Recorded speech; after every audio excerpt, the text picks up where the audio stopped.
Tuneful Toots. The little engines of the narrow gauge railway were always busy. They went uphill and downhill all day long. Rusty's favorite journey was by the lake. He liked to toot his horn there. The sound echoed around the hills. Rusty's horn was special. It had two notes, one high and one low. Rusty thought he had a very tuneful toot. Wow. The other engines thought it was the worst noise they'd ever heard. And that made Rusty sad.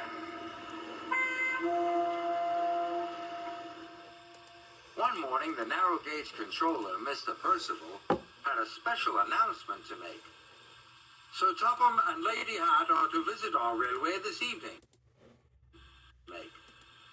So Topham and Lady Hatt are to visit our railway this evening, he said grandly. This is a very special occasion, so a brass band is coming to play for them, Mr. Percival added. The engines were very excited. But Rusty was most excited of all.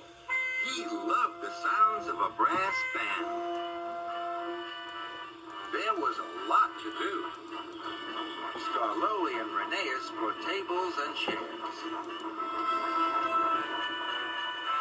Duncan and Peter Sam brought apples and pears from the orchard. And Rusty was to take the brass band on a tour of the hills before the concert. When Rusty pulled into the transfer yards, Mr. Percival was waiting with the brass band. Rusty couldn't help but toot his horn, high and low. At that moment, Thomas chugged into the transfer yards with the bandstand. What was that wonderful sound, puffed Thomas. That was Rusty, peeped Peter Sam. He thinks his horn is special, but we don't. Well, I think it's special, wheezed Thomas. This made Rusty very happy. No one had ever liked his horn before. Rusty, the brass band are ready for that tour of the hills, called Mr. Percival. Yes, sir, hooted Rusty. The brass band was soon on board, and Rusty pulled quickly out of the station. Don't be back late, Mr. Percival called after him. Don't be back late, Mr. Percival called after him. But Rusty didn't hear. He was tooting his two tones loud and clear.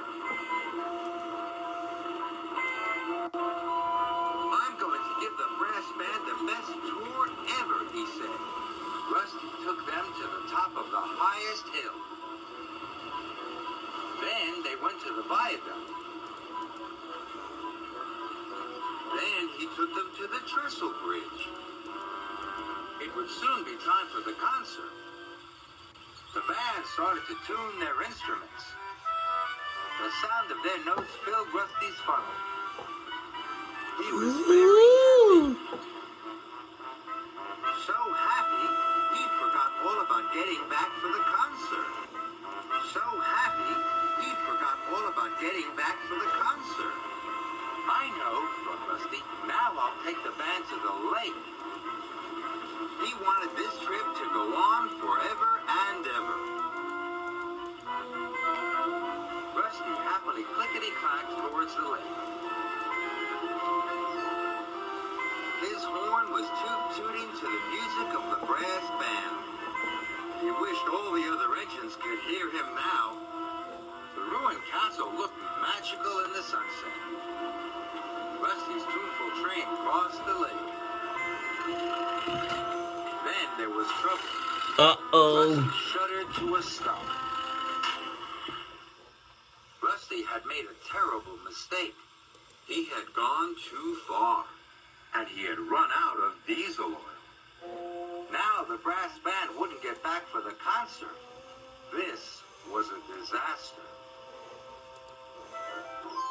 Thomas chugged into the transfer yard with Sir Topham Hatt and Lady Hatt. Mr. Percival looked very unhappy. Rusty had not returned with the brass band. Everyone was very worried. The band leader was very worried too. How will anyone know where we are? He asked Rusty. Suddenly, Rusty tooted very loudly. If you all play and I hoot my horn very loudly, our sound will echo all the way down to the yards. Then everyone will know where we are. The band leader was happy. He waved his baton. 1, 2, 3, he called. The band started to play, and Rusty tooted his two tones louder and prouder than ever before. Thomas was the first to hear the sound. That's Rusty, he puffed. I'm the brass band, Duncan shouted. Everyone listened. They could hear Rusty's two-tone horn echoing down the valley.